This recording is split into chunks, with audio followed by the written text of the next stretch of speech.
বন্ধুরা, কথা বলছি। এই চাদরটা জানেন? পুরীর চাদর। এটা কোথাকার চাদর জানেন? পুরীর চাদর।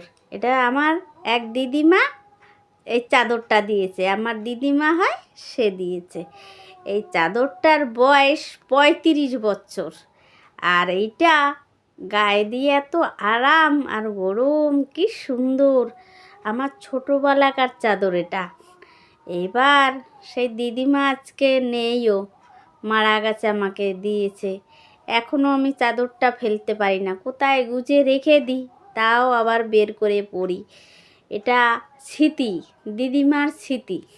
আমাকে এই চাদরখানা দিয়েছে, দিদিমা মরে কোথায় চলে গেছে, মারা গেছে। তার স্মৃতি আমি এখনও রেখে দিয়েছি। আমাকে যে দিয়েছে, ভালোবেসে রেখেছি। তাই এই চাদরটা আমি ছাড়তে পারি না।